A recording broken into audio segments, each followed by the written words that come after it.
first set of questions is for everyone in the cast. Yan, okay. From May, from Fans Club po ng DJ Forever. Anthony, we'll start with you. Can you think of one word that would describe the bond? Can you think of one word that would describe the bond that you have sa Incognito team? One word that would describe the bond that you guys have a cast.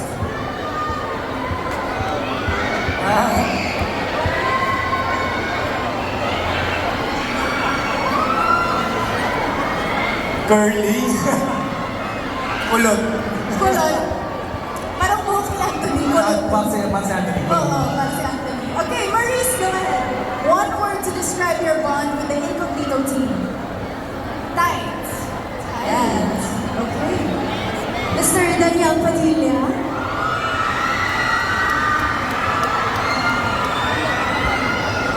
Family sa amin. Pamilya. Yeah. Okay, Ian. Di matitibag. Di matibag. Richard? Solid. Solid. Kyla. Strong. Strong. Baron?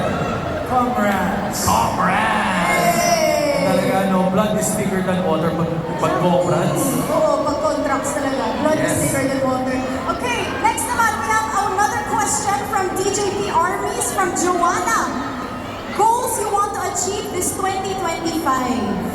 Anthony? Goals, yes. Sige muna. What to achieve? Yes. Ngayong taon. Ano gusto mo i-achieve, Anthony? Kahit sa- Gusto ko maayos na kalagayan na. Healthy na. Yes. Healthy. Healthy. Okay, Maurice? Be stronger. Be stronger. Daniel? Goals that you want to achieve, kahit top of mind goal. Siguro yung magawa at matapos namin ng maigi itong ginagawa namin show na Incognito. And for me, my goal now is to make music again. So, yun lang yun. Something. Okay, next naman. Ian? Ako siguro to have a higher quality of connection with everyone I meet. Family and strangers. That's all. Thank you, Richard. Sa akin siguro, world peace. Totoo, legit. Hindi, yun nga, magawa namin na maayos sa Incognito, maging successful na Incognito sa lahat ng mga kaya namin. At be closer to my family. Thank you, Kyla. Ako siguro growth in all aspects of my life. Growing in career, and everything that I have experienced and to nurture it and continue to grow throughout the year. And as well as be healthy also, be more proactive with taking care of my health. Thank you, Kyla. Baron? My goal is to be more dependable as a father, as a husband, also sa craft ko, sa aking career, and to have meaningful, purposeful relationships, not only with my peers, but the people that I will meet in 2025. So I also want to strengthen my faith with the Lord. So I believe that this 2025 is going to be a really good one for all of us, for everyone. That's my prayer. Amen. Maraming salamat. I love yung mga New Year's goals nila. We can manifest it with them, di ba? Manifest natin for them. Sabi nga nila, pag-manifest daw, pag nasa isip mo, wala pa siya sa world. Pero kapag i-manifest mo siya, i-verbalize mo siya, nasa mundo na siya, ano mangyayari siya? Exactly. Kaya minervalize na nila. I love it. Happy New Year, Contras! Happy New Year! Tawag naman si Anthony. Happy New Year. Okay. Okay, para kay Daniel. Para kay Daniel, from Daniel Listas. What is the most, Daniel Listas, brother, what is the most challenging and most fun part of your show?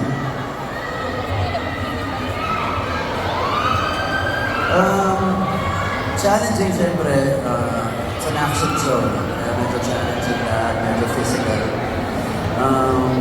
Yun yung challenging part. Ano nga ba isa? Fun? Most fun. At the same time, fun din yun.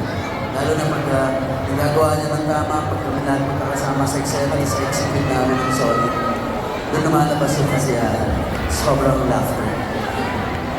Okay, thank you, Daniel. From Menchi Salazar from DJP, Significant Minds, Ayana. Alright, so syempre, Menchi wants to know, ano ba yung mga learnings na naging mo, Daniel, in this teleserye, Incognito, and how did it affect you and your growth as an actor? It's giving Mr. World. Ganun yung mga tanong nila. Si Tito Ian na daw ang sasagot para. Ito si Tita Menchi, Daniel. Tita Ayan, Menchi. so Menchi, oh, sige. Yes. Then growth, ito, diba, wala na, lumabas ka sa comfort zone mo, diba? Isa na yun, tsaka, yun na muna, okay na muna. Okay, Text ko na lang sa'yo, Mark. text na lang daw, Tita. Okay, mula naman sa fans club ng Veneracion, para po syempre kay Sir Ian Veneracion. Ano po ang pinakagusto mo sa karakter mo bilang Greg Paterno na hindi mo nagawa sa iyong mga previous projects? Gusto ko dito, because I've been doing action movies ever since, and nag-enjoy talaga ako sa fight scenes, gun fights, and fist fights. Tapos, ito, I have a chance to showcase that, and I'm working with really a production that specializes in action, and magagaling yung stuntman, and yun eh, director namin si Direk Lester, who's a martial artist. Ang dali, sarap. Okay, maraming salamat. Ngayon naman for Maurice. For Maurice from Rogen, from Maurice Stellers Official. How does it feel na finally nakapag-action genre ka na? Grabe, super exciting. As in, sobrang happy ko na naging part ako ng Incognito. Kasi ako, my whole life, siguro hindi ko akalain na magiging part ako ng action series. So, to be part of this, it's very surreal. So, this is like a chance for me to showcase my other skills na hindi ko alam na meron pala ako. So, yeah, abangan nyo lang mga baril-baril. Bang bang! Bang, bang, bang, I love it. But of course, in line with a question from Rogen, Yes. we also have a question from Kathy from Maurice Stellers Official. Siyempre, kilala natin si Maurice as napakakalog, funny, di ba? Ngayon naman, action. So, besides the action side of your character, what else are you most excited for that your character brings?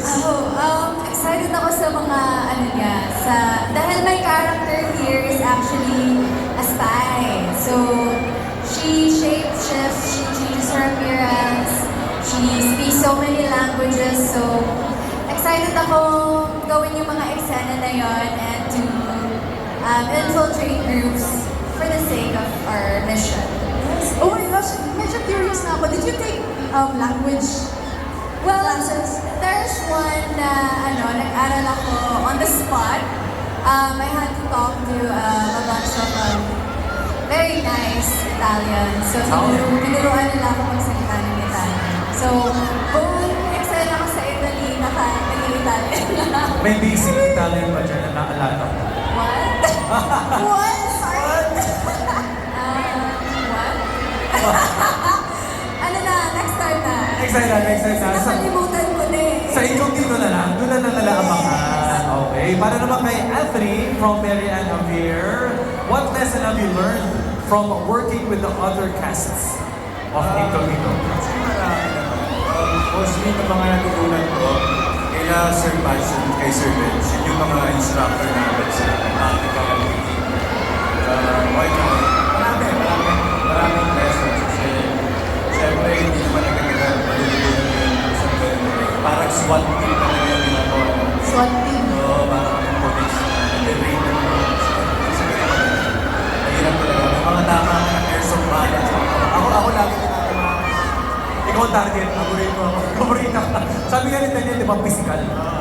Physical talaga. Pero masaya kasi natututunan mo siya, nakakuha mo rin siya, hindi mo kaya mo rin siya gamitin mo ito. Ever lang. Okay, depende sa ano sa'yo. Hey, masapag ka, Anthony, isang... Suntok ka. Wag. Charot. Okay, so syempre, Anthony, you talked about yung mga learnings na natutunan mo dito sa show.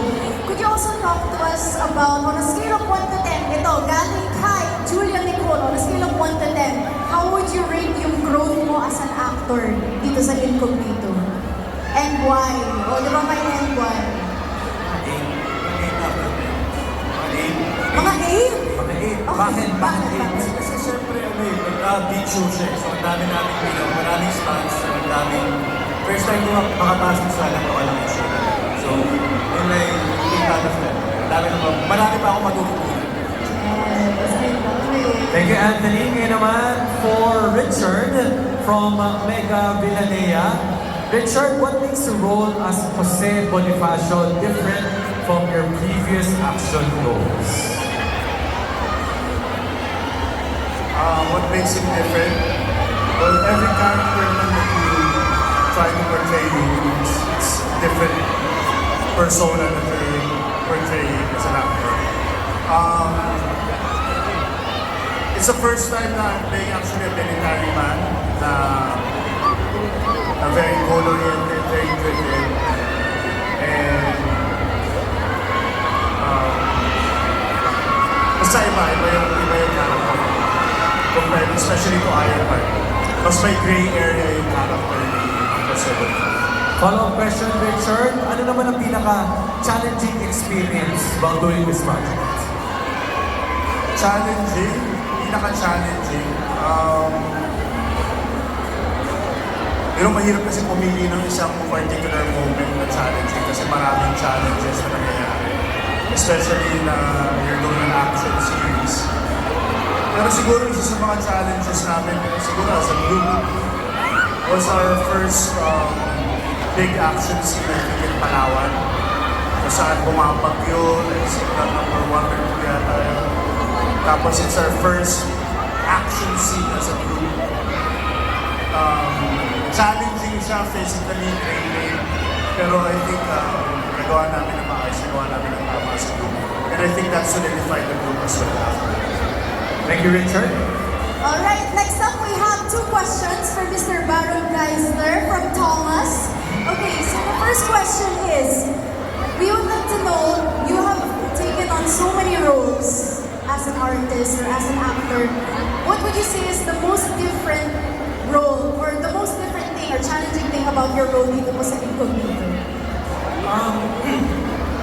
Una, I just wanna say that I'm very grateful to Star Creators and Studio 360 and to the cast for giving me this opportunity to, be working with the best of the best. The most challenging, I think, is sobrang dami. My character kasi I play sniper, surgeon, doctor, so very intelligent and precise yung character.